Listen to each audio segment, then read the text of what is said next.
ఉంది ఆత్మీకంగా ఎదుగుటకు. జాగ్రత్తగా వినండి. పాస్టర్ గారి ప్రసంగము, ప్రార్థన, రొట్టె విరుచుట, అలాగే సహవాసంలో సమయం గడుపుట, ఇది మన చేతిలో ఉంది. మనం చేయొచ్చు, ఇంకా మనం కోరుకోవచ్చు. కానీ ఇంకొకటి ఉంది, దాని వలన ఎక్కువ వరకు ఎదుగుదల కలుగుతుంది. చాలాసార్లు మనం అది కోరుకోం, కానీ దేవుడు అనుమతిస్తాడు. అదేం తెలుసా? నమ్మకంగా సిల్వ మోయుట. హల్లెలూయా, ప్రైజ్. 5 గుంపుల్లో ఉన్న 2 సామాన్యమైన విషయాలు ఏంటి అని మనం చూస్తే, వాళ్ళకి రక్షణ లేదు, అదొక సామాన్యమైన విషయము. రెండవది ఏంటంటే, వాళ్ళు మనకి సమీపంగానే ఉంటారు. హల్లెలూయా, ప్రైజ్ ద లార్డ్. అందుబాటులోనే ఉంటారు. సిల్వ 1 మైల్ దూరంలో ఉంటే నేను సిల్వ మోయలేను. సిల్వ నా భుజంని తాకాలి. Hallelujah, praise the Lord. The Lord. స్తుతించెదా నీ నామం దేవానుదినం, స్తుతించెదా నీ నామం దేవా అనుదినం. దయతో కాపాడినావు, కృపనే చూపించినావు. దయతో కాపాడినావు, కృపనే చూపించినావు. నిన్ను నే మరువనేసు, నిన్ను నే విడువనేసు, నిన్ను నే మరువనేసు, నిన్ను నే విడువనేసు. స్తుతించెదా నీ నామం దేవానుదినం, స్తుతించెదా నీ నామం దేవా అనుదినం. సిలువే నాకు శరణం, నీవే నాకు మార్గం. సిలువే నాకు శరణం, నీవే నాకు మార్గం. నిన్ను నే మరువనేసు, నిన్ను నే విడువనేసు, నిన్ను నే మరువనేసు, నిన్ను నే విడువనేసు. స్తుతించెదా నీ నామం దేవానుదినం, స్తుతించెదా నీ నామం దేవా అనుదినం. పాపినయుండగా నేను రక్షించి దరి చేర్చినావు. పాపి నయుండగా నేను రక్షించి దరి చేర్చినావు.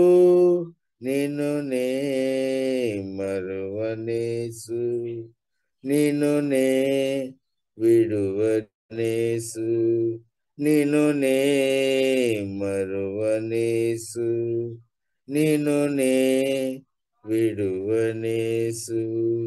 స్తుతించెదా నీ నామం దేవా అనుదినం, స్తుతించెదా నీ నామం దేవా అనుదినం. హల్లెలూయా. స్తోత్రం యేసయ్యా, కొందనాలు స్తుతిస్తున్నాను. ఆమేన్, ఆమేన్. తండ్రి మీకు కోట్లాది వందనాలు తండ్రి. దేవా స్తోత్రం, స్తోత్రం, స్తోత్రం యేసయ్యా, మీకు ఆరాధన. పరిశుద్ధుడా మీకు ఆరాధన తండ్రి, మీకు వందనాలు. హల్లెలూయా. ప్రియులారా, దేవునికి స్తోత్రం. చక్కగా ప్రార్థన చేయడానికి, అలాగే ఆత్మలో సత్యములో ఆరాధన చేయడానికి దేవుడు ఇచ్చిన కృపను బట్టి దేవునికి కోట్లాది స్తోత్రం. వందనాలు. అలా కూడి వచ్చిన మీకు అందరికి కూడా ప్రత్యేక వందనాలు. ప్రత్యేకంగా ఈ రోజు వాక్య పరిచయ కొరకు వచ్చిన సురేష్ పాస్టర్ గారిని బట్టి స్తోత్రం. మన మధ్యలో దేవుడు ఎన్నోసారి దేవుడు పంపినప్పుడు కూడా వాక్యం ద్వారా మన అందరితో మాట్లాడి దేవుడు బలపరిచిన దేవునికి స్తోత్రం. ఈ రోజు కూడా తప్పకుండా పరిశుద్ధాత్మ దేవుడు మన అందరితో మాట్లాడతారు. కాబట్టి దయచేసి మనం ప్రార్థన పూర్వక వాక్యంలోనికి వెళ్దాం. ఈ సమయం పాస్టర్ సురేష్ మనోహర్ గారికి ఆలోచిస్తున్నాం. సురేష్ పాస్టర్. రోమిలికి రాసిన పత్రిక 8వ అధ్యాయం 15వ వచనం. రోమిలికి రాసిన పత్రిక 8వ అధ్యాయం 15వ వచనం. ఏలయనగా మరలా భయపడుటకు మీరు దాస్యపు ఆత్మను పొందలేదు గాని దత్తపుత్ర ఆత్మను పొందితిరి. ఆ ఆత్మ కలిగిన వారమై మనము అబ్బా తండ్రి అని మొరపెట్టుచున్నాము. Thank you. అబ్బా తండ్రి అని మనం దేవుణ్ణి పిలుస్తున్నాము. మనకు అంత గొప్ప ధన్యత అనేది కలిగి ఉన్నది. చిన్న ప్రార్థన చేసి నేను ముందుకు వెళ్తాను. తండ్రి, ఈ సమయం బట్టి ఎంతో వందనాలు తండ్రి. ఇక్కడ చేరిన నమ్మకమైన ఈ పార్టిసిపెంట్స్ బట్టి ఎంతో వందనాలు. ఈ బిడ్డలు ఈ సమయంలో వేరేదో పనులు చేసుకొని ఉండవచ్చు, కానీ ఉదయం కాలమున మా దినంని మేము దేవుణ్ణి ఆరాధిస్తూ ప్రారంభం చేయాలని ఎంతో మంచి ఉద్దేశములతో తండ్రి ఈ బిడ్డలు ఈ జూమ్ మీటింగ్ లో పాల్గొంటున్నారు. అందరినీ కూడా మీరు దీవిస్తున్నారు, ఆశీర్వదిస్తున్నారు, తృప్తిపరుస్తున్నారని మేము నమ్ముచున్నాం. సహోదరుడు పాస్టర్ నితీష్ గారిని దీవించండి, ఆశీర్వదించండి. రాబోయే దినంలో ఇంకా గొప్పగా అభిషేకించి మీ పనిముట్టుగా మీ మహిమార్థమై వాడుకోండి తండ్రి. చందు బ్రదర్ కూడా ఎంతో చక్కగా టెక్నికల్ కోఆర్డినేషన్ చేస్తుండగా సహోదరుని దీవించండి, ఆశీర్వదించండి. సహోదరి షీలా పాల్ గారిని దీవించండి, ఆశీర్వదించండి. మీ దీనదాసుని ఈ సమయంలో నిలిచబెట్టి మీరు వాడుకుంటున్నారు తండ్రి. దాన్ని బట్టి నేను మిమ్మల్ని స్తుతిస్తున్నాను. ఈ దినం, ఈ వేళ, ఈ పూట మీరు మా కొరకు ఏర్పరచుకున్న ఆత్మిక పాఠములు మా విశ్వాస నేతను విప్పి బయలుపరుస్తారని నమ్ముచు ఈ వినపములు మేము యేసుక్రీస్తు పరిశుద్ధమైన వేడుకుంటున్నాం. Amen, amen, amen. ఎప్పుడు లెక్కనే ఒక ప్రాముఖ్యమైన సత్యం మీతో పంచుకొని నేను ముందుకు వెళ్తాను. అదేమనగా, మనం ఒక ప్రశ్న వేసుకుంటే దేవుడు మనకు అప్పచెప్పిన అన్నిటికంటే ప్రాముఖ్యమైన పరిచర్య ఏంటి అని మనం ఒక ప్రశ్న వేసుకుంటే దానికి జవాబు ఆయనను ఆరాధించే పరిచర్య. ఆరాధన చేసే పరిచర్య కంట గొప్ప పరిచర్య వేరేది లేదు అని నేను ఎప్పుడు మీతో పంచుకొని ముందుకు వెళ్తూ ఉంటాను. వేరే పరిచర్యలు కూడా ఉన్నాయండి. ఆయన పట్ల ప్రవచించే పరిచర్య, స్వస్థపరిచే పరిచర్య, సువార్త బోధించే పరిచర్య, ఆత్మని రక్షించే పరిచర్య, సంఘాలు స్థాపించే పరిచర్య, ఇవన్నీ కూడా ముఖ్యమైన పరిచర్యలే. కానీ అన్నిటికంటే శ్రేష్టమైన పరిచర్య ఆయనను ఆరాధించే పరిచర్య అని మనం దేన్ని బట్టి చెప్పగలుగుతున్నామంటే, వేరే అన్ని పరిచర్యలు ఈ లోకంలో ఈ లోకంకి నిమిత్తమైన పరిచర్యలు, ఏమన్నా ఒక పరిచర్య ఈ లోకంలో ప్రారంభమై పరలోకంలో కూడా కొనసాగుతుందంటే అది ఆయనను ఆరాధించే పరిచర్య. మిమ్మల్ని ఒక సింపుల్ ప్రశ్న అడిగి ముందుకు వెళ్తానండి. మీరు అన్మ్యూట్ చేసుకొని కూడా ఆన్సర్ ఇవ్వచ్చు. అదేమనగా, మనం పరలోకం చేరిన తర్వాత అక్కడ ఏమన్నా స్వస్థపరిచే పరిచర్య ఉంటుందా అండి? ఎవరన్నా రోగిలు ఉంటారా? ఉండరు. Praise the Lord. అలాగే మనం పరలోకం చేరిన తర్వాత అక్కడ ఏమన్నా సువార్త బోధించే పరిచర్య ఉంటుందా? ఆత్మల్ని రక్షించే పరిచర్య ఉంటుందా? ఎవరన్నా పాపులు ఉంటారా? Yes or no? Right answer. So అక్కడ అందరు కూడా పరిశుద్ధులే. కానీ అక్కడ కూడా ఒక పరిచర్య పరిశుద్ధులకి లభిస్తుంది. ఆ పరిశుద్ధులు చేయాలి అని అంటే ఆయనని ఆరాధించే పరిచర్య. దేవుని ఆరాధించే విషయంలో దేవుడు మన జీవితంలో కుమ్మరించిన దీవెనలు బట్టి ఆయనను ఆరాధించడం మంచిదే. కానీ అన్నిటికంటే శ్రేష్టమైన ఆరాధన ఏమై ఉన్నది అని అంటే, మన దేవుడు ఏమై ఉన్నాడో దాన్ని బట్టి ఆయనను ఆరాధించడం మనము నేర్చుకోవాలి. ఆయన ఉన్న మంచి గుణముల బట్టి ఆయనను ఆరాధించడం మనము నేర్చుకోవాలి. చూడండి, అప్పుడప్పుడు మన చుట్టూ దీవెనలు కనిపిస్తూ ఉంటాయి, అప్పుడప్పుడు దీవెనలు కనిపించకుండా కూడా ఉండొచ్చు. అయితే ఆయన మంచితనం మారిపోతుందా? ఆయనలో ఉన్న మంచి గుణాలు మారిపోతాయా? అడుగుతున్నా మిమ్మల్ని. దీవెనలు కనిపిస్తేనే మంచి గుణములు దేవునిలో ఉన్నట్ట, లేకపోతే దీవెనలు కనిపించని సమయంలో కూడా దేవుని మంచితనం మారదా? అడుగుతున్నా. Give me an answer. దేవుని మంచితనము వాతావరణం మీద ఆధారం పడే మంచితనము కాదు. నేను ఇద్దరు పేర్లు అడగబోతున్నాను. వాళ్ళ పేర్లు మీరు రెడీగా చెప్పాలి. సంఖ్యలతో బంధింపబడారు, కొరడా దెబ్బలు తిన్నారు, చెరలో వేయబడారు, కానీ దేవుని స్తుతిస్తున్నారు, ఆరాధిస్తున్నారు. ఎవరి గురించి మాట్లాడుతున్నానండి నేను? చెప్పాలి. సంసన్ అండి. కొరడా దెబ్బలు తిన్నారు, సంఖ్యలతో బంధింపబడారు, చెరలో వేయబడారు. సంఖ్యలతో బంధింపబడలేదు వాళ్ళిద్దరు. Paulu Sila. Right answer. Praise the Lord. So Peturu Yohanu కొరడా దెబ్బలు తిన్నారు, కానీ వాళ్ళు చెరలో వేయలేదు. వాళ్ళు అక్కడే దేవుని ఆరాధిస్తూ వెళ్ళిపోయారు. కానీ వీళ్ళు ఇద్దరు సంఖ్యలతో బంధింపబడి చెరలో వేయబడారు. అయినా సరే దేవుని ఆరాధిస్తున్నారు. ఒకసారి చదువుదామమ్మా. రాత్రి వేళ ఎలాగ పాటలు పాడుతున్నారనే విషయము అపోస్తల కార్యం 16:25 ఒకసారి చదివినిపించండి అమ్మా. అపోస్తల కార్యం 16:25.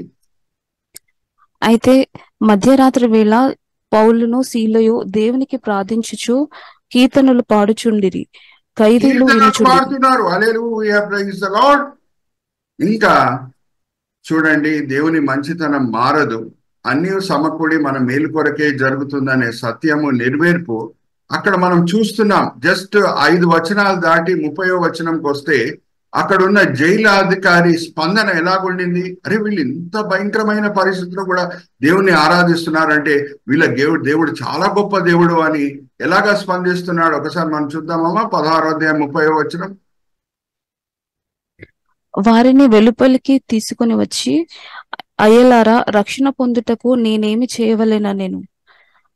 అందుకు వారు, ప్రభువైన యేసునందు విశ్వాసముంచుము, అప్పుడు నీవును నీ ఇంటి వారును రక్షణ పొందుదురని సాగిలపడి అడుగుతున్నాడు, అయ్యలారా, నేను రక్షణ పొందుటకు ఏం చేయాలి?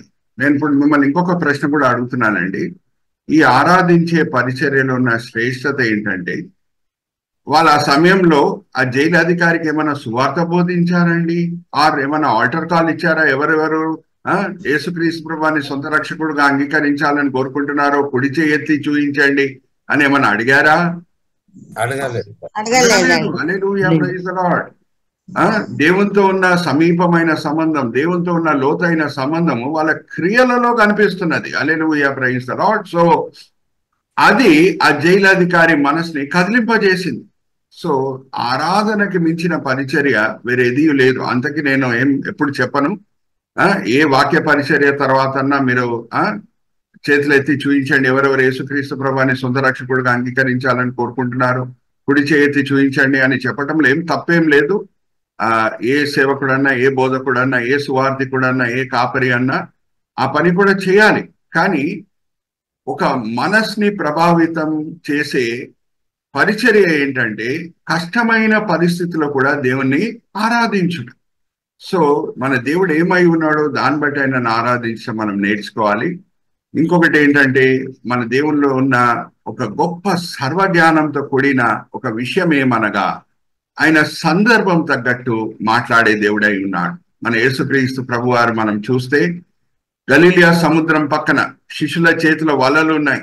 ఆ సమయంలో వచ్చి ఆయన పలికిన మాటలు ఏంటంటే, మిమ్మల్ని నేను మనుషులు బట్టి జాలులుగా చేస్తాను. చూడండి, సందర్భం తగ్గట్టు పలికిన మాటలు. సమరయ స్త్రీతో యాకోబు బావి పక్కన ప్రభువారు పలికిన మాటలు ఏంటంటే, అమ్మా, నేను నీకు జీవజలం ఇచ్చుటకు సిద్ధంగా ఉన్నాను.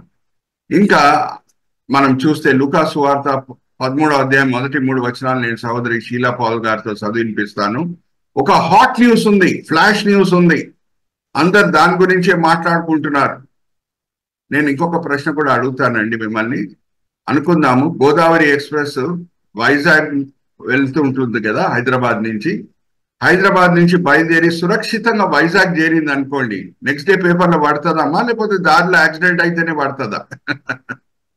న్యూస్ యాక్సిడెంట్ అయితేనే. సో యూజువల్ గా అధికారులు ఎవరిని చంపరు, కానీ ఎవరినన్నా చంపితే అది న్యూస్.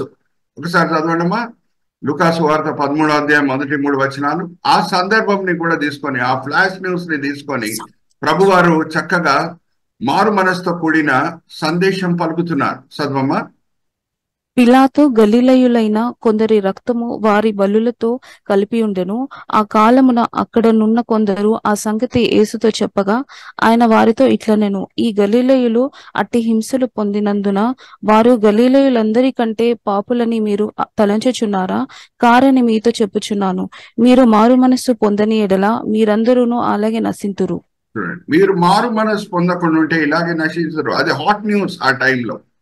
సో యేసుక్రీస్తు ప్రభు వారి దాసులు యజమాని యేసుక్రీస్తు ప్రభు వారి అడుగుజాలలో నడుచుకోవాలి. కాబట్టి నేను కూడా ఎప్పుడన్నా వాక్య పరిచర్య చేసేటప్పుడు ఎక్కువ వరకు అందరు మైండ్ లో ఉన్న సబ్జెక్ట్ ని తీసుకొని నేను వాక్య పరిచర్య చేస్తాను. పోయిన ఆదివారం ప్రపంచం అంతా కూడా ఒక ఆదివారంగా ఆచరించింది. ఆ ఆదివారం ఏంటి చెప్పండి అందరూ? పోయిన ఆదివారం Father's Day. Very good, right answer. So దేవుల్లో ఉన్న అనేక మంచి గుణంలో ఆయనలో ఉన్న ఒక శ్రేష్టమైన గుణం ఏంటంటే ఆయన మనకి అబ్బా తండ్రి అయి ఉన్నాడు. సో ఫాదర్స్ డే కూడిన సందేశం నేను మీతో పంచుకుంటాను. నేనేం చెప్పాను? దేవుడు ఏమై ఉన్నాడో దాన్ని బట్టి ఆయనను ఆరాధించడం మనము నేర్చుకోవాలి. ఆయన పరమ తండ్రి అయి ఉన్నాడు. ఆయనని పిలుచుటకు ఆయన మనకిచ్చిన అధికారం ఏంటంటే అబ్బా తండ్రి అని మనం ఆయనని పిలుచుటకు ఆయన అధికారము ఇచ్చి ఉన్నాడు. జాగ్రత్తగా వినండి. ఇంకొక ప్రశ్న అడుగుతున్నాను. ఇక్కడ ఉన్న ఫాదర్స్ ఎవరెవరు తండ్రులు అయి ఉన్నారో మీ పిల్లలు వచ్చి ఫాదర్ అని మిమ్మల్ని పిలిస్తే మంచిగా అనిపిస్తుందా, లేకపోతే డాడీ అని పిలిస్తే మంచిగా అనిపిస్తుందా? నేను ఎప్పుడు అడుగుతూ ఉంటాను. అనేక సంఘాల్లో నేను వెళ్ళి ఉపదేశించేటప్పుడు మిమ్మల్ని ఫాదర్ అని పిలిస్తే మంచిగా అనిపిస్తుందా, లేకపోతే ప్రేమపూర్వకంగా డాడీ అని పిలిస్తే మీకు మంచిగా అనిపిస్తుందా? చెప్పండి. ఫాదర్ అంటేనే బాగుంటదండి. మీకు ఫాదర్ అంటే బాగుంటుందమ్మా? Very good. ఇంకెవరన్నా? ఎక్కువ వరకు డాడీ, చంద్రశేఖర్ బ్రదర్ డాడీ అని కింద పెడుతున్నారు ఆన్సర్. ఫాదర్ అంటే ఒకలాంటి ఫార్మాలిటీ ఉన్నట్టు ఉంటుంది, రూల్ తగ్గట్టు ఉంటుంది.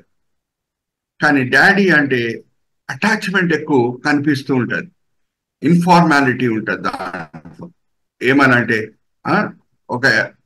ఒక డీప్ రిలేషన్షిప్ ని అది సూచిస్తుంటది. అలాగే బైబిల్లో అబ్బా అంటే ఆ కాలంలో డాడీ, అబ్బా అంటే ఆ కాలంలో డాడీ. చాలా పర్సనల్ రిలేషన్షిప్ ఉంటే, సమీపమైన సంబంధం ఉంటే అప్పుడు పిల్లలు నాన్నగారిని అబ్బా అని పిలిచేవారు. ఒక నిజమైన సంఘటన మీతో పంచుకొని నేను ముందుకు వెళ్తానండి. అదేమనగా ఎన్నో సంవత్సరాల క్రితము పాకిస్తాన్ లో ఉన్న ఒక ఐశ్వర్యవంతురాలు, ఆమె ముస్లిమే, ఆమె పేరు బిల్కీ షేక్. వాళ్ళ భర్త గారు ఇంగ్లాండ్ దేశంలో రాయబారిగా కూడా చేశాడు. ఆయన పేరు ఖాలిద్. అయితే ఇద్దరి మధ్యన కొంచెం మిస్అండర్స్టాండింగ్ వచ్చేటప్పటికి ఆ ఖాలిద్ అనే భర్త గారు ఈమెకి డైవర్స్ ఇచ్చేశాడు. ఇంకా ఈమె మానసికంగా బాగా దెబ్బతిని వాళ్ళ ఇంట్లో ఆ సమయంలో ఉంటున్నదన్నమాట. చాలా ఐశ్వర్యవంతురాలు, సౌకర్యాలతో కూడిన రాజభవనం లాంటి ఇల్లు ఆమెది. ఏ లోటు కూడా లేదు. కానీ మనసులో శాంతి అనేది లేదు, సంతోషం అనేది లేదు. ఒకలాంటి డిప్రెషన్ ఉంది, ఒకలాంటి దుఃఖం ఉంది. నా భర్త నన్ను ఇలాగా తుణీకరించాడు, ఇలాగ నన్ను దూరం చేసేసాడు అని బాధ ఉంది. అయితే ఆమె హాస్పిటల్స్కి వెళ్తుంది, డిప్రెషన్ తో కూడిన ట్రీట్మెంట్ తీసుకుంటుంది. కానీ ఒక శాశ్వతమైన ఆరోగ్యం, మానసిక ఆరోగ్యం ఆమెకి కలగట్లేదు. అయితే ఇక్కడ చూడండి, చక్కగా బ్రదర్ కూడా మనకి పిక్చర్ చూపిస్తున్నారు. ఈమెనే బిల్కీ షేక్. ఓకే, ఈమె పేరే బిల్కీ షేక్. అయితే thank you brother for displaying our picture. So అయితే ఆమె ఒక ట్రీట్మెంట్ తీసుకునే సమయంలో డిప్రెషన్ కొరకు హాస్పిటల్లో ఉన్న ఒక క్రిస్టియన్ నర్స్ ఏం చెప్పిందంటే, అమ్మ మేము ఇచ్చే మందులు తాత్కాలికంగా పనిచేస్తాయి, కానీ శాశ్వతమైన వైద్యము యేసుక్రీస్తు ప్రభువారే నీకు కలగజేయగలుగుతాడమ్మా. నువ్వు ఆయనని తండ్రి అని పిలువు, ఆయన నువ్వు తండ్రి అని పిలువు అని సలహా ఇచ్చింది. అప్పుడు మీకు అందరికి కూడా తెలుసు, దేవుణ్ణి ముస్లిమ్స్ ఏమని పిలుస్తారు? అల్లా అని పిలుస్తారు. అయితే ఆ క్రిస్టియన్ నర్స్ ఏం చెప్పిందంటే, అల్లా అని పిలవకమ్మా, అబ్బా అని పిలువు అని చెప్పింది. అప్పుడు ఒక దినం టాబ్లెట్స్ వేసుకున్నా సరే నిద్ర పట్టట్లేదంట, డిప్రెషన్ ఉందంట. ఆమె గదిలోని మోకరించి అబ్బా అనింది అంతే. Hallelujah, praise the Lord. Chandu brother కూడా ఆ పిక్చర్ చూపిస్తే బాగుంటది. ఆ బుక్ పేరు, ఆమె రాసిన బుక్ పేరు I dare to call him father.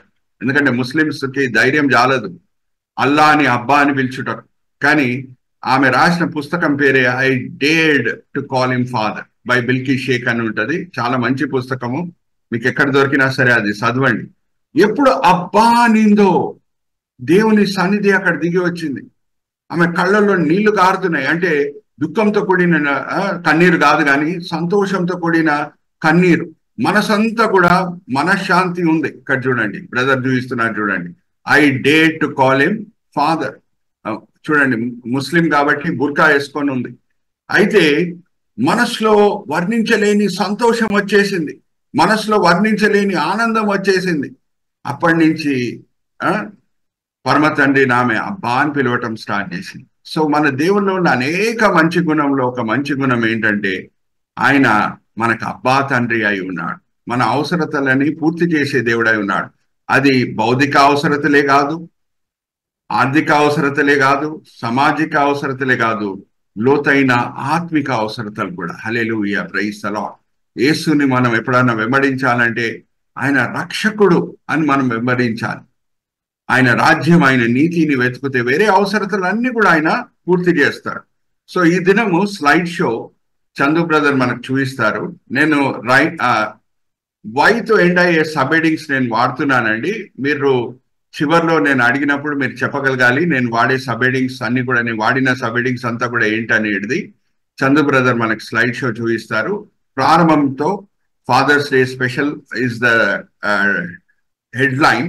దాంతో కూడిన సబెడింగ్స్ ఏంటంటే, నెక్స్ట్ స్లైడ్ కి మనం వెళ్దాం Chandu brother. History, similarity, nativity, headway, responsibility. మీరు చూడొచ్చు నేను వాడే సబెడింగ్స్ అన్ని కూడా వైతో ఎడ్ అయ్యే సబెడింగ్స్. ఈ చరిత్ర ఏంటి ఫాదర్స్ డే వెనకాల మనకు తెలిసి ఉండాలి. అలాగే సిమిలారిటీ ఏంటి అంటే అన్ని సబెడింగ్స్ కి నేను తెలుగులో ఉన్న అర్థం కూడా చెప్తానండి. మొదటిగా హిస్టరీ అంటే చరిత్ర, ఎలాగా ఫాదర్స్ డే ప్రారంభమైంది అనేది మనకి తెలిసి ఉండాలి. అమెరికాలో స్పోకెన్ అనే ఒక ప్రాంతం అండి, అమెరికాలో ఉన్న ఒక ప్రాంతము. అక్కడ సోనోరా స్మార్ట్ అనే ఒక సహోదరి, చాలా భక్తిపరురాలు.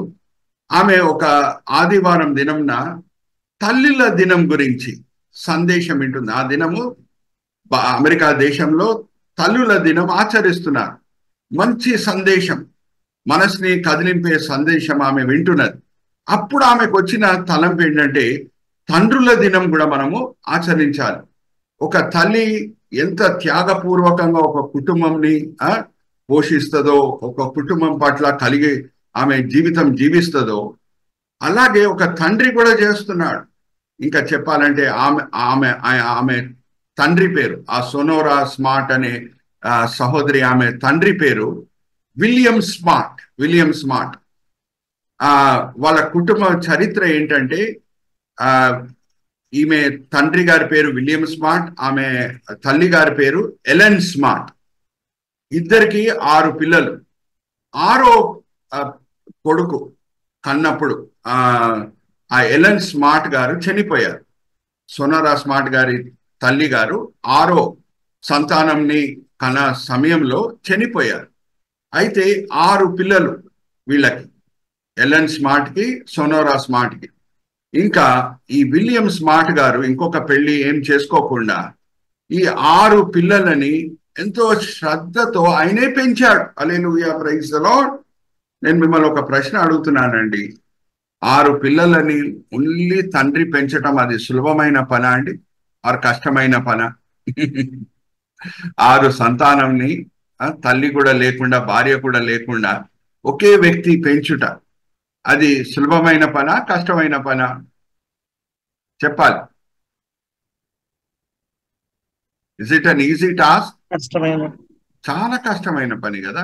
సో ఈ సోనోరా స్మార్ట్ గారు, ఈ సహోదరి, వాళ్ళ నాన్నగారు ఎంత కష్టపడి పిల్లలను పెంచాడో అదంతా కూడా ఆమె కళ్ళారా చూసింది. అయితే అక్కడ ఉన్న పట్టణం నాయకులతో ఆమె మాట్లాడటం స్టార్ట్ చేసింది. తల్లుల దినం మనం అమెరికాలో ఎలాగా ఆచరిస్తున్నామో తండ్రుల దినం కూడా మనం ఆచరించాలి అని అన్నప్పుడు వాళ్ళు ఒప్పుకున్నప్పుడు June 5th విలియం స్మార్ట్ గారి బర్త్డే దినం. అయితే June 5th మనం తండ్రుల దినం ఆచరిద్దామా? మన ప్రాంతంలో, దేశమంతా కూడా కాదు, కనీసం స్పోకేన్ అనే ఒక ప్రాంతం ఉంది అమెరికాలో, అక్కడన్నా మనం ఆచరిద్దామా June 5th అని అన్నప్పుడు, అమ్మా సమయం లేదమ్మా, మనం అందరికి అనౌన్స్ చేయాలి, మనం ఆచరిద్దాం, కానీ 3వ ఆదివారం జూన్ నెలలో 3వ ఆదివారం మనం ఆచరిద్దాం తండ్రుల దినంగా అని వాళ్ళు ఒప్పుకున్నారు. సో ఫస్ట్ 1910లో జ్ఞాపకం పెట్టుకోండి, 1910 అంటే 114 సంవత్సరాల క్రితము తండ్రుల దినము స్పోకేన్ అనే ప్రాంతం అమెరికాలో అక్కడ ఆచరించబడింది. కానీ దేశమంతా కూడా కాదు, దేశమంతా కూడా ఆచరించటము అమెరికా దేశం ఎప్పుడు ప్రారంభం చేసిందంటే 1972లో. ఎప్పుడు? 1972లో, అంటే 62 సంవత్సరాల తర్వాత. అంటే వెంటనే ఆ ఫుల్ అమెరికా దేశము ఈ సోనోరా స్మార్ట్ గారి మాటలు వినలేదన్నమాట. కానీ ఆమె ప్రయాసపడుతూనే ఉంది, దేశమంతా కూడా మనం ఆచరిద్దాం తండ్రుల దినం, జ్ఞాపకం చేసుకుందాం అని ఆమె ఎంతో ప్రయాసపడితే 62 సంవత్సరాల తర్వాత 1972లో అమెరికన్ ప్రెసిడెంట్, ఆయన పేరు నిక్సన్ గారు, ఆయన ఆజ్ఞాపించాడు ఏమనంటే దేశమంతా కూడా మనము తండ్రుల దినంని ఆచరించాలి అని. అయితే మీకు తెలుసు ఈ ప్రపంచం ఇప్పుడు ఎలాగా టెక్నాలజీ వలన నిట్ అయిపోయింది, సమీపంగా వచ్చేసినాయి అన్ని దేశంలో అని అంటే, ఏదన్నా మంచిదన్నా చెడ్డదన్నా ఏ కోణలో ప్రారంభమైన ప్రపంచంలో వేరే ప్రాంతాలకి అది స్ప్రెడ్ అవుతుంది, ఏది మంచిదన్నా చెడ్డదన్నా. ఉదాహరణకు నేను చెప్తున్నా, వుహాన్ చైనాలో ఏదో ఒక రోగం ప్రారంభమైంది 2019లో, ప్రపంచం అంతా కూడా వ్యాపించిందా అండి? అది ఏ రోగం గురించి నేను మాట్లాడుతున్నా చెప్పండి? నేను అందరినీ ఇంటరాక్టివ్ గా పెడుతుంటా, అలర్ట్ గా పెడుతుంటా, మధ్య మధ్యలో ప్రశ్నలు అడుగుతూ. 2019లో వుహాన్ చైనాలో ప్రారంభమైన ఒక రోగం ప్రపంచం అంతా కూడా వ్యాపించింది. ఆ రోగం ఏంటి? Corona. Very good, right answer. So అలాగే ఇప్పుడు లోకం ఎలాగా టెక్నాలజీ వలన సమీపంగా అన్ని దేశాలు అయిపోయినాయి, లోకంలో మనం కనిపిస్తున్నాము. ఆ లోకంలో అన్ని దేశాలు మనకు ఎలా కనిపిస్తున్నాయి అంటే, ఒక భక్తుడు అన్నాడు, it is like a spiders web, ప్రపంచం ఇప్పుడు ఒక స్పైడర్ వెబ్ లకు ఉంది అని అన్నాడు. స్పైడర్ వెబ్ లో ఉన్న శ్రేష్టత ఏంటి? స్పైడర్ వెబ్ లో ఉన్న ఒక కోనని మీరు టచ్ చేయండి, ఫుల్ వెబ్ షేక్ అవుతుంది. అలాగే మంచిదన్నా చెడ్డదన్నా ప్రపంచంలో ఎక్కడన్నా ప్రారంభమైతే ప్రపంచం అంతా కూడా వ్యాపిస్తుంది. సో ఇది మంచిది. అమెరికాలో ప్రారంభమైంది 1972లో తండ్రుల దినం, ఒక దేశం ఆచరించుట. ప్రపంచం అంతా కూడా జూన్ నెల 3వ ఆదివారము తండ్రుల దినంని ఆచరించటము ప్రారంభమైంది. సో అన్ని దేశాల్లో ఇది ఆచరిస్తున్నారు. దీని వెనకాల ఉన్న హిస్టరీ ఇది. సో మిమ్మల్ని ఎవరైనా అడిగితే ఎవరు కారకులు ఫాదర్స్ డే ప్రారంభమైన దానికి ఎవరు కారకులు అంటే వెంటనే మీరు ఏం చెప్పాలి? Sonora smart. వాళ్ళ నాన్నగారి పేరు విలియం స్మార్ట్. వాళ్ళకి విలియం స్మార్ట్ గారికి ఎంతమంది పిల్లలు? 6 పిల్లలు, 5 కొడుకులు, 1 కూతురు. కానీ ఎంతో కష్టపడి ఆయన ఒక్కడే ఆ కుటుంబంని పెంచాడు, పోషించాడు, సంరక్షించాడు. ఇంకా పిల్లలందరూ కూడా సెటిల్ అయ్యేటట్లు ఆయన ప్రయాసపడాడు. ఎనీవే, కమింగ్ టు ద ఇప్పుడు ఆత్మిక పాఠములు మనం నేర్చుకుందాం. Brother Chandu, let's go to the slide show. First history, రెండవది సిమిలారిటీ అంటే పోలికలు. జాగ్రత్తగా వినండి.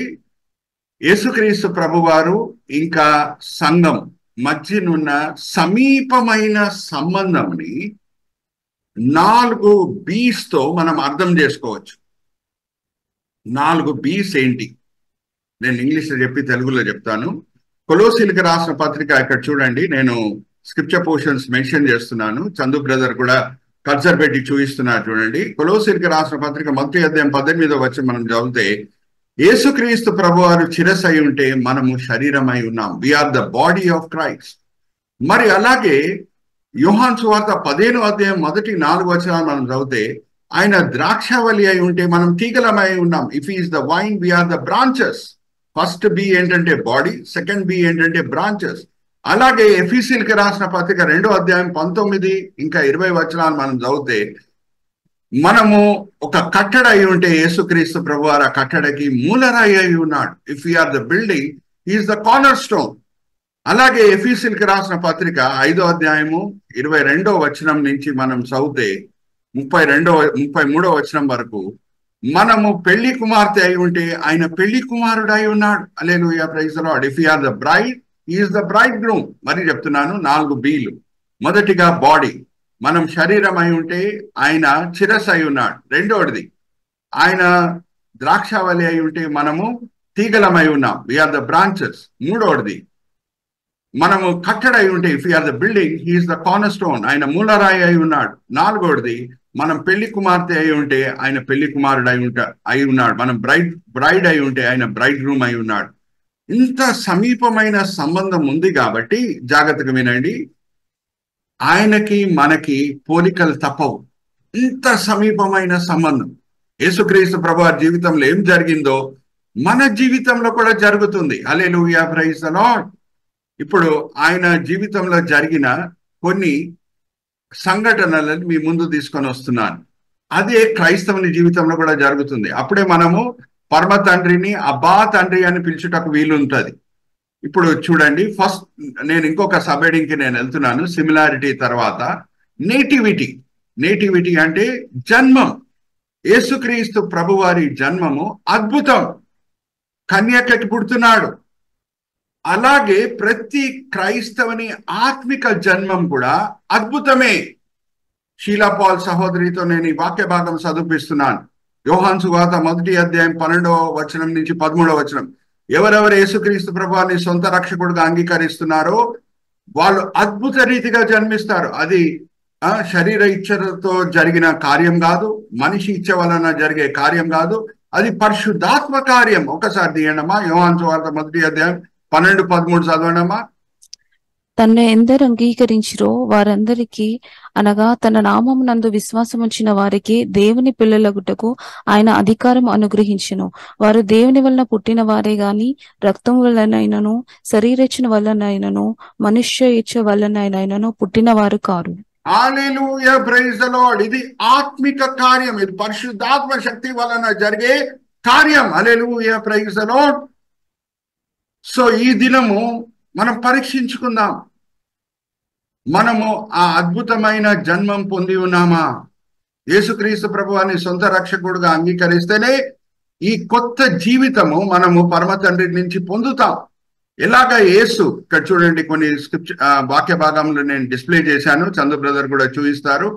ఆయన పరమ తండ్రిని అబ్బా తండ్రి అని పిలిచాడు. మార్కు సువార్త 14వ అధ్యాయం 36వ వచనం చూడండి, చందు బ్రదర్ కల్చర్ పెట్టి చూపిస్తున్నారు.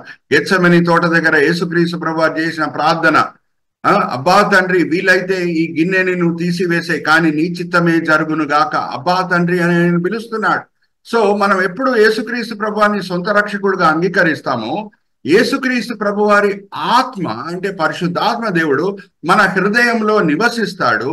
ఇంకా యేసుక్రీస్తు ప్రభువారికి ఎలాగా పరమ తండ్రిని అబ్బా తండ్రి అని పిలుచుటకు అధికారం ఉన్నదో, మనకు కూడా పరమ తండ్రిని, ఆ గొప్ప సృష్టికర్తని అబ్బా తండ్రి అని పిలుచుటకు మనకు కూడా అధికారము కలిగి ఉంటది. ఒకసారి చదువుదామా, గలితీయులకు రాసిన పత్రిక 4వ అధ్యాయం 6వ వచనం చదవమా. గలితీయులకు రాసిన పత్రిక 4వ అధ్యాయం 6వ వచనం బైబిల్స్ అండర్లైన్ చేసుకోండి. మరియు మీరు కుమారులై ఉన్నందున నాయనా తండ్రి అని మొరపెట్టు తన కుమారుని ఆత్మను దేవుడు మన హృదయములలోనికి పంపెను. కుమారుని ఆత్మ మనలో నివసిస్తుంది. యేసుక్రీస్తు ప్రభువారిని సొంత రక్షకుడుగా అంగీకరించినప్పుడు ఎలాగా యేసుక్రీస్తు ప్రభువారికి ఆ అర్హత ఉందో పరమ తండ్రిని అబ్బా తండ్రి అని పిలుచుటకు మనకు కూడా అధికారం వస్తుంది. హల్లెలూయా, ప్రైజ్ ది లార్డ్. మనం అందరం కూడా పుట్టినప్పటి నుంచే ఆదాము స్వభావం కలిగి ఉంటాం. ఆదాము స్వభావం ఎటువంటి స్వభావం అంటే అది తిరుగుబాటు స్వభావం, లోబడే స్వభావం కాదు. నేను సింపుల్ ప్రశ్న అడుగుతున్నానండి మిమ్మల్ని. సామెతల గ్రంథంలో కూడా సొలొమోను రాజు రాస్తాడు, చిన్నపిల్లల హృదయంలో, బాలుని హృదయంలో మూర్ఖత్వము స్వాభావికంగా పుట్టును అనే మాట ఆయన రాస్తాడు. నేను సింపుల్ ప్రశ్న నేను మిమ్మల్ని అడుగుతున్నాను, మీరు పుట్టిన తర్వాత స్కూల్కి వెళ్ళి అబద్ధం మాట్లాడటం నేర్చుకున్నారండి? ఆర్ ఎవరైనా నేర్పించారండి మీకు ఎట్లా అబద్ధం మాట్లాడాలో? తల్లిదండ్రులు నేర్పించారా, లేకపోతే స్కూల్ టీచర్స్ నేర్పించారా, లేకపోతే అది స్వాభావికంగా మీకు వచ్చిందా అబద్ధం మాట్లాడటం? మీరే చెప్పాలి నాకు. స్కూల్ టీచర్ ఎవరైనా నేర్పించారా ఇలాగ మీరు అబద్ధం మాట్లాడాలని? చెప్పాలి. స్వాభావికంగా మనం అందరం కూడా ఆదాం స్వభావం కలిగి పుడతాం. అది తిరుగుబాటు స్వభావం, లోబడే స్వభావం కాదు. అయితే ఎప్పుడు యేసుక్రీస్తు ప్రభు వారిని మనం సొంత రక్షకుడిగా అంగీకరిస్తామో, కొత్త జీవితం మనం పొందుతామో, కడబడి ఆదాము స్వభావం మనం పొందుతాం. హల్లెలూయా, ప్రైజ్ ద లార్డ్. యేసుక్రీస్తు ప్రభు వారికి ఇవ్వబడిన అనేక పేర్లు ఒక పేరు ఏంటంటే ఆయన కడబడి ఆదాము అయి ఉన్నాడు. మొదటి ఆదాము కడబడి ఆదాము మధ్యనున్న పోలికేంటి? ఇద్దరు జన్మంలో మనిషి పాత్ర అనేది లేదు. అందుకే ఆదాంకి కూడా దేవుని కుమారుడు అనే పేరు ఇవ్వబడింది. ఆ వాక్య భాగం కూడా నేను సహోదరి షీలా పాల్తో చదివిస్తాను. అమ్మా, లూకాసు వార్త 3వ అధ్యాయం చివరి వచనం చదవమ్మా. ఆదాంకి కూడా ఇవ్వబడిన పేరేంటి లేఖనంలో? ఆయన కూడా దేవుని కుమారుడే. ఎందుకంటే ఆయన జన్మంలో కూడా మనిషి పాత్ర అనేది లేదు. చదవమ్మా. కేయినాను ఏనోషుకు, ఏనోషు షేతుకు, షేతు ఆదాముకు, ఆదాము దేవునికి కుమారుడు. ఆదాము దేవుని కుమారుడే. యేసుక్రీస్తు ప్రభు వారికి కడబడి ఆదాం అనే పేరు ఎందుకు వచ్చిందంటే ఆయన జన్మంలో కూడా మనిషి పాత్ర అనేది లేదు. సో మనం అందరం కూడా మొదటి ఆదాం స్వభావం కలిగి పుడతాము. కానీ ఎప్పుడు మనం తిరిగి జన్మిస్తామో, హల్లెలూయా, ప్రైజ్ ద లార్డ్, యేసుక్రీస్తు ప్రభువాని సొంత రక్షకుడిగా ఎప్పుడు అంగీకరిస్తామో అప్పుడు కడబడి ఆదాం స్వభావం కలిగి మనం జీవించడం ప్రారంభం చేస్తాం. అందుకే నికోదేముతో యేసుక్రీస్తు ప్రభువారు పలికిన మాటలేంటి? గొప్ప పరిచయుడైన నికోదేము ఆయన యేసుక్రీస్తు ప్రభువాన్ని రాత్రి వేళ ఒక సందర్భంలో వచ్చి కలిసినప్పుడు యేసుక్రీస్తు ప్రభువారు చెప్పిన మాటలేంటి? యోహాను సువార్త 3వ అధ్యాయం 3వ వచనంలో, మీరు తిరిగి జన్మిస్తేనే నాని పరలోక రాజ్యం మీరు చేరరు. హల్లెలూయా, ప్రైజ్ ద లార్డ్. అప్పుడు నికోదేముకు ఆ మాటలు అర్థం కావు. అరే, పెరిగిన వ్యక్తి మరి అమ్మ కడుపులో వెళ్ళి ఎలాగా జన్మిస్తాడు అని అన్నప్పుడు ఇది పరిశుద్ధాత్మ కార్యం అని ప్రభువారు ఆయనకి అన్ని కూడా ఎక్స్ప్లెయిన్ చేస్తారు. మనము పుట్టినప్పుడు ఆదాం స్వభావం కలిగి పుడతాం. కానీ ఎప్పుడు యేసుక్రీస్తు ప్రభువాని సొంత రక్షకుడిగా అంగీకరిస్తామో, యోహాను సువార్త 1వ అధ్యాయము 12-13 వచనాల్లో రాయబడినట్లు మనము కొత్త జీవితం మనం పొందుతాం. అప్పటి వరకు చేసిన పాపములన్నిటి కూడా పరమ తండ్రి క్షమించేసి మన హృదయాలని యేసు చిందించిన రక్తం చేత కడిగి వేసేసి కొత్త జీవితం ఇస్తాడు. ఆయన ఆత్మని మన హృదయంలో నివసించేటట్లు మనకు ఒక గొప్ప ధన్యత ఇస్తాడు. ఆ ఆత్మ మనలో నివసించేటప్పుడు పరమ తండ్రిని, సృష్టికర్తని మనం అబ్బా తండ్రి అని పిలుచుటకు మనకు అధికారము ఉంటది. హల్లెలూయా, ప్రైజ్ ద లార్డ్. ఎవరెవరికి అనుభవం ఉంది? నేను కూడా ఇంటర్మీడియట్ లో చదువుకునేటప్పుడు ఎంతో చెడ్డ అలవాట్లో పడిపోయాను. కానీ ఒక దినం ఒక సందేశం విన్నాను. యేసుక్రీస్తు ప్రభువాని సొంత రక్షకుడుగా మనం అంగీకరించాలనే సందేశం నేను విన్నాను. ఆ దినము నేను యేసుక్రీస్తు ప్రభువాని సొంత రక్షకుడుగా అంగీకరించాను. అప్పుడు వర్ణించలేని ఆనందం, సమాధానం నా హృదయం లోపల ప్రవేశించింది. అప్పటి నుంచి పరమ తండ్రి నేను అబ్బా తండ్రి అని పిలవటం స్టార్ట్ చేశాను. ఇదంతా కూడా 16th అక్టోబర్ 1983లో జరిగింది. అంటే 41 సంవత్సరాల క్రితం. దాని తర్వాత జాగ్రత్తగా వినండి, అప్పటి వరకు నేను సరిగా చదువుకునేవాడిని కాదు. క్లాసులు ఎగ్గొట్టి సినిమాలకు వెళ్ళేవాడిని. బాగా చదువుకోవటం స్టార్ట్ చేశాను. మంచిగా చదువుకున్నాను కాబట్టి పెట్రోల్ బంక్ ఇన్స్పెక్టర్ ఉద్యోగం నాకు వచ్చింది ఇండియన్ ఆయిల్ కార్పొరేషన్ లో. ఇప్పుడు కూడా మేడిపల్లిలో ఒక బంక్ ఉంది, ఇండియన్ ఆయిల్ కార్పొరేషన్ బంక్ ఉందంటే అది వేసింది నేనే. మీ బోడుపల్లి పక్కనే ఉంటది మేడిపల్లి. అక్కడ గట్కేసర్ వెళ్ళేటప్పుడు రైట్ సైడ్ మీకు కనిపిస్తుంది. ఆ బంక్ కమిషన్ చేసింది నేనే. 1,50,000 రూపాయల జీతం నాకు 2005లో. కానీ దేవుడు సేవకు పిలిచాడు, సమర్పించుకున్నాను. అప్పుడు చాలా మంది వచ్చి అడిగారు, ఏం సార్ ఇంత పెద్ద ఉద్యోగం ఇచ్చిపెట్టి మీరు వెళ్ళిపోతున్నారు?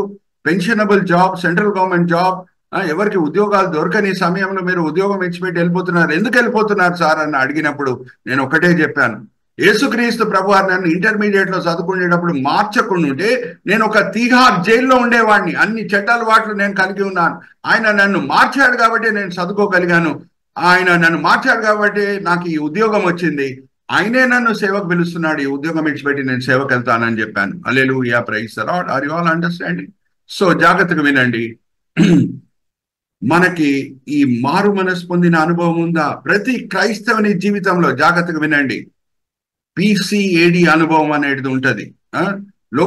లోక చరిత్ర యేసుక్రీస్తు ప్రభువారి జన్మం తర్వాత 2 భాగాలుగా విభాగించబడింది అనేది మనకు తెలుసు. క్రీస్తు పూర్వము, క్రీస్తు శకము. లోక చరిత్రలో బీసీఏడి అనుభవం ఉండటం మంచిదే, మన క్యాలెండర్లో బీసీఏడి కనిపించటం మంచిదే, కానీ ప్రతి క్రైస్తవుని జీవితంలో కూడా క్రీస్తు పూర్వము, క్రీస్తు శకం అనుభవం అనేది ఉంటుంది. హల్లెలూయా, ప్రైజ్ ది లార్డ్. ఆ అనుభవం లేకుండా ఉంటే మనం క్రైస్తవులం కాదండి. క్రైస్తవ కుటుంబంలో పుడితే మనం క్రైస్తవులం అయిపోము. పేతురు, యోహానని, యాకోబు అని పేరు పెట్టుకుంటే మనం క్రైస్తవులం అయిపోము. యేసుక్రీస్తు ప్రభు అని ఎప్పుడు మనం సొంత రక్షకుడుగా అంగీకరిస్తామో అప్పుడే మనం దేవుని పిల్లలం అవుతాం. హల్లెలూయా, ప్రైజ్ ది లార్డ్. మేము మిమ్మల్ని ఒక సింపుల్ ప్రశ్న అడుగుతాను. ఒక శిశువు మోటార్ గ్యారేజ్ లో పుడితే కార్ అయిపోతాడమ్మా? అడుగుతున్నా. ఒక శిశువు మోటార్ గ్యారేజ్ లో పుడితే కార్ అయిపోతాడా? అవడు కదా. సో అలాగే క్రైస్తవ కుటుంబంలో పుట్టి పేతురు, యోహాన్, యాకోబు అని పేరు పెట్టుకుంటే కూడా మనం క్రైస్తవులం అవ్వం. ఎప్పుడు యేసుక్రీస్తు ప్రభువాని సొంత రక్షకుడుగా మనం అంగీకరిస్తామో, ఎప్పుడు దేవుని ఆత్మ వచ్చి మనలో నివసిస్తుందో అప్పుడే మనం క్రైస్తవులం అవుతాం. అప్పుడే మనకి అబ్బా తండ్రి అని పరమ తండ్రిని పిలుచుటకు మనకు అధికారం అనేది వస్తుంది. So let's go to the slide show brother. ఇంకొక పోలిక ఏంటి? యేసుక్రీస్తు ప్రభువారి జన్మము అద్భుతం అంటే మన జన్మం కూడా అద్భుతమే. నెక్స్ట్ స్లైడ్ షోకు మనం వెళ్తే హెడ్వే అంటే ఎదుగుదల, గ్రోత్, ప్రోగ్రెషన్, ముందుకు వెళ్ళుట యేసుక్రీస్తు ప్రభువారి జీవితంలో మనకు కనిపిస్తుంది. ఒకసారి తీయండమ్మా, లూకా సువార్త 2వ అధ్యాయం 52వ వచనం. యేసుక్రీస్తు ప్రభువారి ఎదుగుదల ఎలాగుండింది మనం చూద్దాం. లూకా సువార్త 2వ అధ్యాయం 52వ వచనం. యేసు జ్ఞానమందును వయసునందును దేవుని దయయందును మనుషుల దయయందును వర్ధిల్లుచుండెను.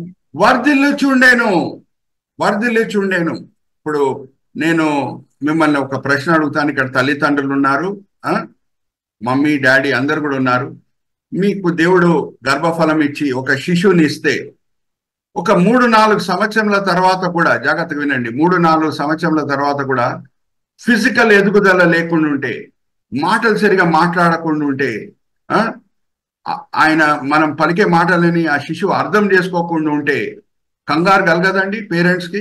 ఎదుగుదల లేకుండా ఉంటే గివ్ మీ అన్ ఆన్సర్. ఇక్కడ తల్లిదండ్రులు ఉన్నారు కదా చాలా మంది.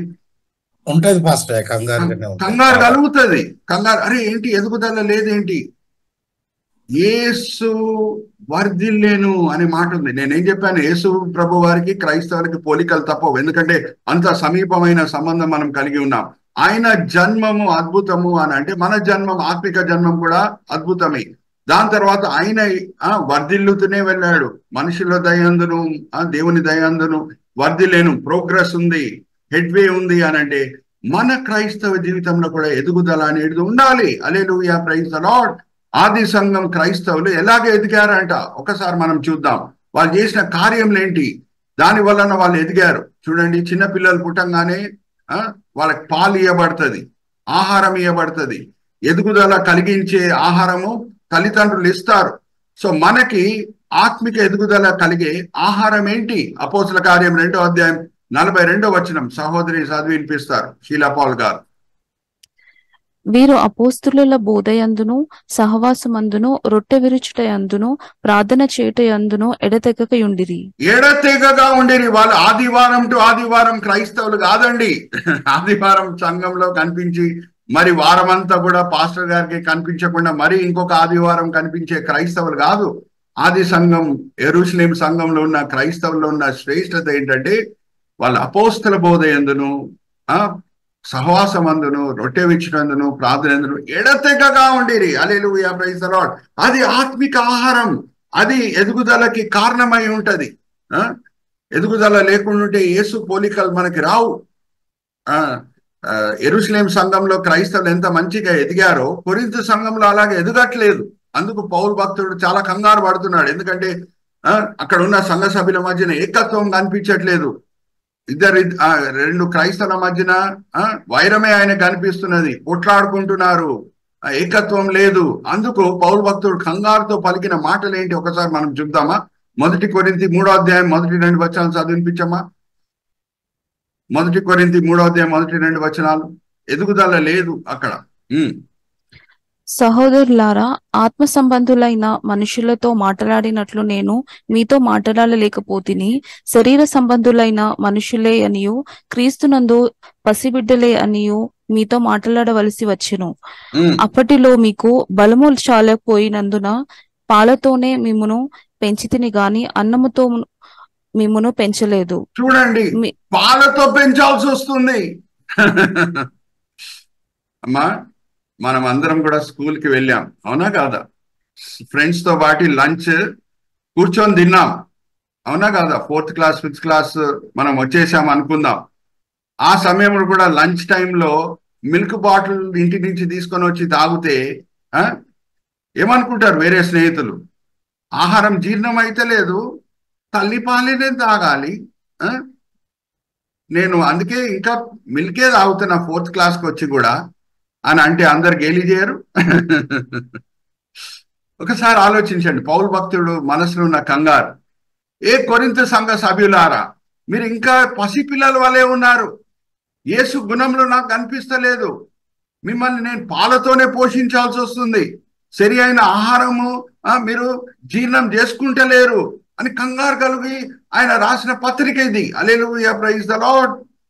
సో క్రైస్తవులంగా మనం ఎదుగుతున్నాము అని అంటే యేసు పోలికలు కనిపిస్తాయి. యేసు పోలికలు ఎప్పుడు కనిపిస్తాయి అంటే కాపరి బోధ, అపోస్తుల బోధ. అంటే ఆ యెరూషలేం సంఘ సభ్యులకి కాపరి ఎవరు? అపోస్తులు.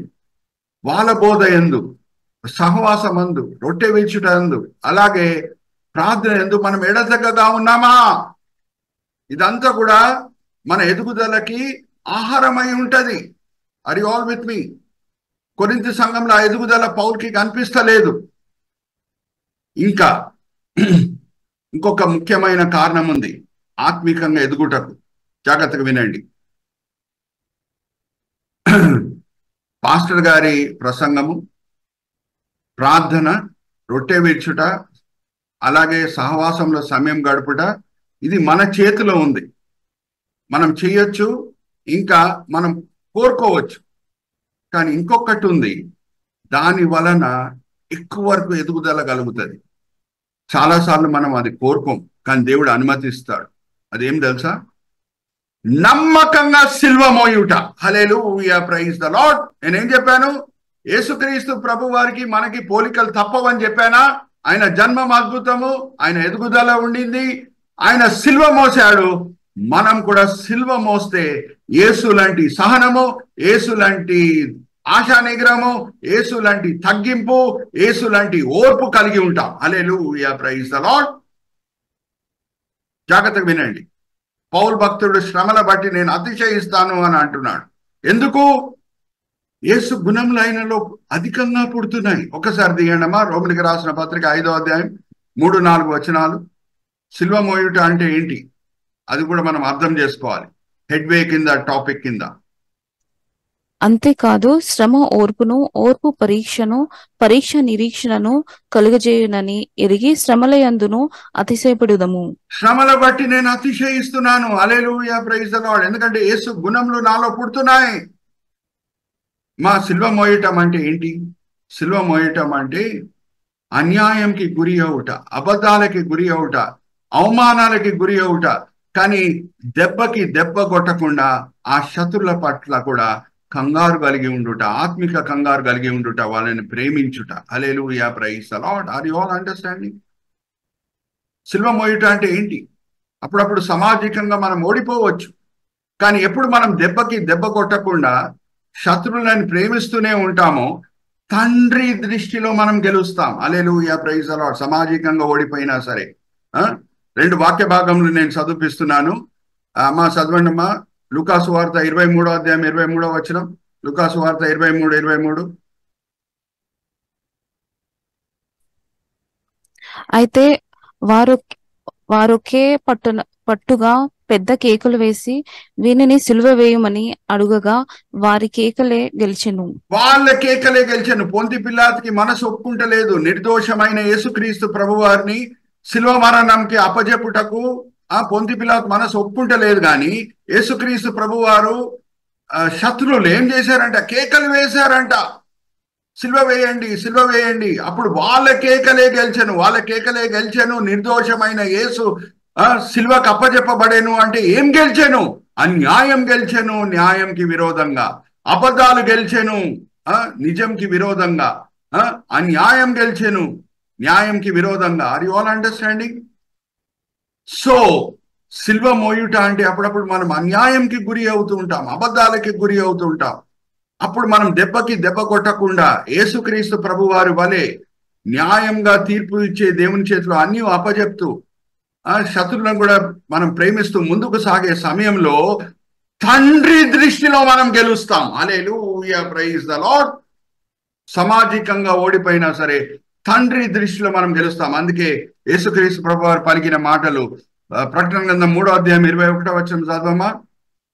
నేను జయించి తండ్రి కుడిపాసం పక్కన కూర్చొని ఉన్నట్లు ఎవరు జయిస్తారో వాళ్ళని కూడా నా పక్కన సింహాసనం పక్కన కూర్చోబెట్టి పరిపాలించుటకు నేను అధికారం ఇస్తాను అని అంటున్నారు. చదవమ్మా ప్రకటన గ్రంథం 3వ అధ్యాయం 21వ వచనం.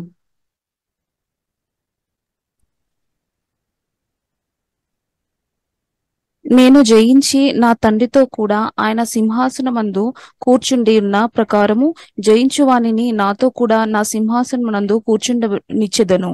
హల్లెలూయా, ప్రైజ్ ద లార్డ్.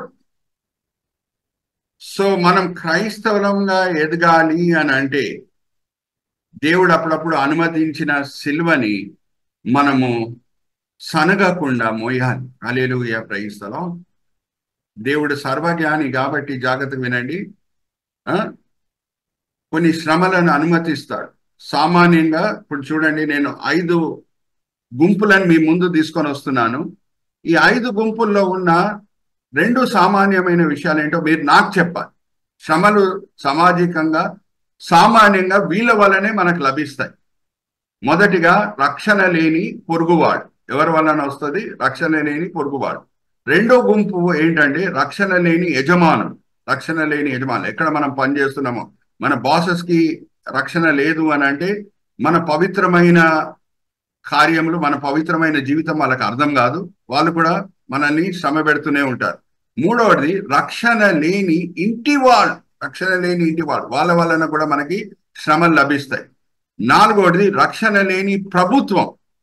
ప్రభుత్వం వలన కూడా మనకి శ్రమలు లభిస్తాయి. ఐదవది రక్షణ లేని పాత స్నేహితులు. పాత స్నేహితులు వాళ్ళతో పాటు మనం ఇప్పుడు సినిమాల్లోకి వెళ్ళాం, వాళ్ళతో పాటు కూర్చొని బ్రాందీ విస్కీ తాగం. మారుమనసు పొందిన తర్వాత మనము వేరే దారిలో నడుచుకోవటం ప్రారంభం చేస్తాం. దాన్ని చూసి కూడా వాళ్ళు గేలీ చేస్తారు. ఓకే, సో ఈ 5 గుంపులు నేను మీ ముందు తీసుకొని వచ్చానండి. వీళ్ళ వలన సామాజికంగా మనము శ్రమలకి గురి అవుతాం. ఈ 5 గుంపులు ఉన్న 2 సామాన్యమైన విషయాలు ఏంటో మీరు చెప్పగలుగుతారా? మొదటగా నేను చెప్తున్నా, మరి ఆ 5 గుంపులు ఏంటో. రక్షణ లేని పొరుగువాడు, రెండోది రక్షణ లేని యజమానులు, మూడోది రక్షణ లేని ఇంటి వాళ్ళు, నాలుగోది రక్షణ లేని ప్రభుత్వం, ఐదోది రక్షణ లేని పాత స్నేహితులు. 2 సామాన్యమైన విషయాలు ఏంటమ్మా? 2 కామన్ ఫ్యాక్టర్స్ చెప్పండి, చెప్పగలుగుతారా? అన్మ్యూట్ చేసుకొని ఆన్సర్ ఇవ్వండి అమ్మా. పాత స్నేహితుడు. లే, ఈ 5 గుంపుల్లో ఉన్న 2 సామాన్యమైన విషయాలు ఏంటి అని మనం చూస్తే, వాళ్ళకి రక్షణ లేదు, అదొక సామాన్యమైన విషయము. రెండోది ఏంటంటే వాళ్ళు మనకి సమీపంగానే ఉంటారు. హల్లెలూయా, ప్రైజ్ ద లార్డ్. అందుబాటులోనే ఉంటారు.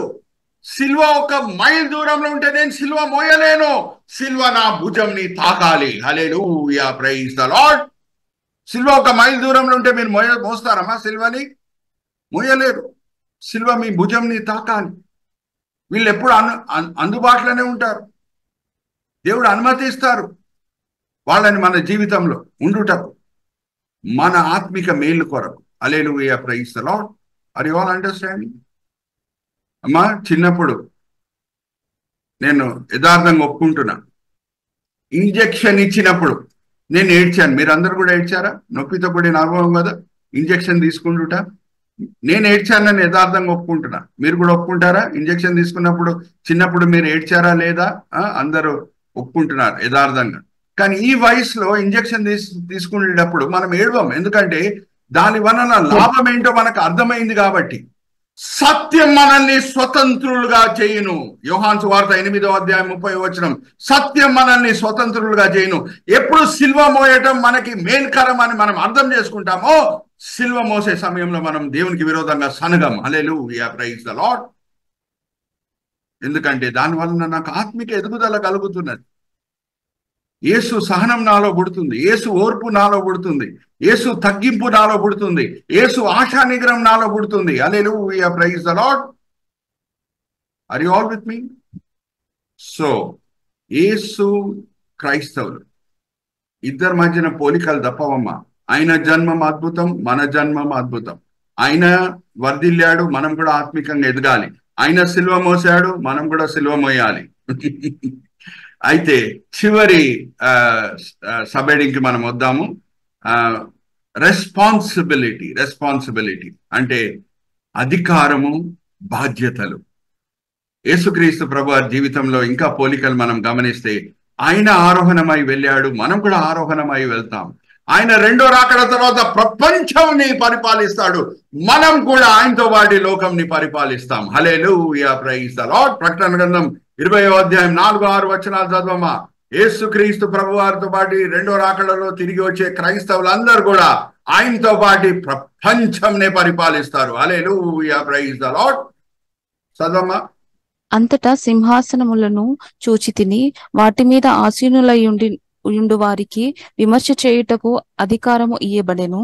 మరియు క్రూర మృగమునకైనను దాని ప్రతిమకైనను నమస్కారము చేయక తమ నొసళ్ళ యందు గాని చేతుల యందు గాని దాని ముద్ర వేయించుకొనని వారిని యేసు విషయమై తామిచ్చిన సాక్ష్యము నిమిత్తమును దేవుని వాక్యము నిమిత్తమును శిరఛేదనము చేయబడిన వారి ఆత్మలను చూచితిని. వారు బ్రతికిన వారై 1000 సంవత్సరములు క్రీస్తుతో కూడా రాజ్యము చేసిరి. రాజ్యము చేస్తాం. హల్లెలూయా, ప్రైజ్ ద లార్డ్. మరి చెప్తున్నా నేను, యేసుక్రీస్తు ప్రభువారి జీవితంలో ఏం జరిగిందో అదే క్రైస్తవుల జీవితంలో కూడా జరుగుతుంది. ఆయన జన్మం అద్భుతం, మన జన్మం అద్భుతం. ఆయన ఎదిగాడు, మనము ఎదగాలి. ఆయన సిల్వ మోసాడు, మనము సిల్వ మోయాలి. ఆయన ఆరోహణమై వెళ్ళాడు, మనం కూడా ఆరోహణం అవుతాం. ఆయన సమాధి తెరవబడింది, మన సమాధి కూడా తెరవబడుతుంది. ఆయన రెండో రాకడ తర్వాత లోకంని పరిపాలిస్తాడు, మనం కూడా ఆయనతో పాటు లోకంని పరిపాలిస్తాం. ఎన్ని గొప్ప ధన్యతలు దేవుడు మన కొరకు దాచిపెట్టాడు ఒకసారి ఆలోచించండి. రెండో రాకడ తర్వాత లోకంని మనం పరిపాలించే వాళ్ళమై ఉన్నాం. అందుకే పౌలు భక్తుడు అంటున్నాడు, ఈ మాటతో నేను ముగిస్తున్నానమ్మా. రోమిలికి రాసిన పత్రిక 8వ అధ్యాయం 18వ వచనంలో ఏముంది? దేవుడు మన కొరకు దాచిపెట్టిన మహిమతో పోలిస్తే ఇప్పుడు ఉన్న శ్రమలు ఎడదగినవి కావు. ఒకసారి చదవమ్మా. రోమిలికి రాసిన పత్రిక 8వ అధ్యాయం 18వ వచనం. ఇది మన శుభప్రదమైన నిరీక్షణ అయి ఉన్నది. మన ఎడల 8వ అధ్యాయం 18వ వచనం. మన ఎడల ప్రత్యక్షము కాబోవు మహిమ ఎదుట ఇప్పటి కాలపు శ్రమలు ఎన్నదగినవి కావని ఎంచుచున్నాను. ఎడదగినవి కావు.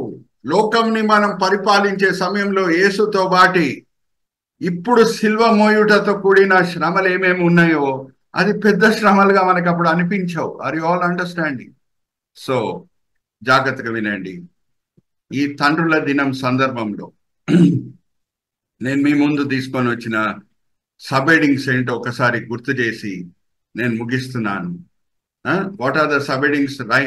All words ending with Y which we use. First is history. కొంచెం తండ్రుల దినం వెనకాల ఉన్న చరిత్ర ఏంటో మనం చూసాం. సిమిలారిటీ, యేసుకి మన మధ్యన ఉన్న సమీపమైన సంబంధం బట్టి ఆయన జీవితంలో జరిగిన సంఘటనలే మన జీవితంలో కూడా జరుగుతాయి. అవి ఏంటి అని చూస్తే ఫస్ట్ నేటివిటీ. ఆయన జన్మం అద్భుతం, మన జన్మం కూడా అద్భుతం. హెడ్వే, ఆయన వర్ధిల్లేను. అలాగే మనం కూడా ఆత్మికంగా ఎదగాలి. ఆత్మికంగా ఎలాగ ఎదగాలి అనేది కూడా నేను మీతో పంచుకున్నాను. ఆది సంఘం, యెరూషలేం సంఘంలో ఉన్న విషయాలు మన జీవితంలో కనిపిస్తున్నాయా? అపోస్తల బోధ ఎందును, ప్రార్థన ఎందును, రొట్టె విచ్చుటందును, సహవాసం అందును మనం ఎడతెక్కగా ఉన్నామా?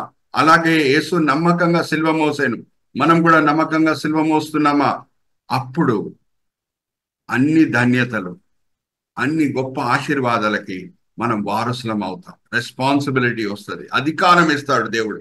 ఈ లోకంనే పరిపాలించడం. హల్లెలూయా, ప్రైజ్ ది లార్డ్. అందుకే 1 కొరింథీ 2:9 ఏమని రాయబడి ఉన్నది? దేవుడు మన కొరకు దాచిపెట్టిన మహిమ ఎటువంటిది అంటే, ఆయనను ప్రేమించే వాళ్ళ కొరకు ఆయన దాచిపెట్టిన మహిమ ఎటువంటిది అంటే, ఏ కన్ను చూడలేదు, ఏ చెవు వినలేదు, ఏ మనసు ఊహించలేదు. హల్లెలూయా, ప్రైజ్ ది లార్డ్. దీంతో నేను ముగిస్తున్నానండి. నేను చిన్న ప్రార్థన చేసి మరి ఫ్లోర్ మన పాస్టర్ రితీష్ గారికి అప్పచెప్తాను. తండ్రి, ఈ సమయం బట్టి ఎంతో వందనాలు తండ్రి. ఈ వేదిక మీద వచ్చిన ప్రతి వ్యక్తి బట్టి ఎంతో వందనాలు. 13 మంది ఉన్నారు తండ్రి. వాళ్ళు ఈ సమయంలో ఉదయకాలంలో వేరేదో పనులు చేసుకొని ఉండొచ్చు, కానీ మీ మీద ఉన్న ప్రేమ బట్టి, మిమ్మల్ని ఆరాధించుటకు, మీ పిల్లలతో సహవాసం చేయుటకు, వాక్యపరంగా ఆత్మికంగా బలపరచబడుటకు ఎంతో మంచి ఉద్దేశములతో వాళ్ళు ఈ వేదిక మీద వచ్చి ఉన్నారు. అందరినీ కూడా మీరు తృప్తిపరుస్తున్నారు, దీవిస్తున్నారు, ఆశీర్వదిస్తున్నారు అని మేము నమ్ముచున్నాం. నిష్ప్రయోజకమైన మీ దీన దాసుని నించబెట్టి మీ మహిమార్థమై వాడుకున్నారు తండ్రి. దాన్ని బట్టి నేను మిమ్మల్ని స్తుతిస్తున్నాను. ఈ దినం, ఈ వేళ, ఈ పూట మీరు మాకు నేర్పించిన పాఠములు తండ్రి, మేము వినే వాళ్ళంగానే కాకుండా అమలుపరిచే వాళ్ళంగా మమ్మల్ని అందరినీ సరిదిద్దండి. ఈ వినపములు మేము యేసుక్రీస్తు పరిశుద్ధమైన నామములో వేడుకుంటున్నాం. Amen, amen, amen. Amen, amen. Thank you. Thank you pastor. Thank you so much. ఈ ఛానల్ని సబ్స్క్రైబ్, లైక్, షేర్ చేయడం ద్వారా ఈ సత్యవాక్యం ఇతరులకు అందించగలరు. ధన్యవాదాలు. దేవుడు మిమ్మల్ని దీవించును గాక. ఆమేన్.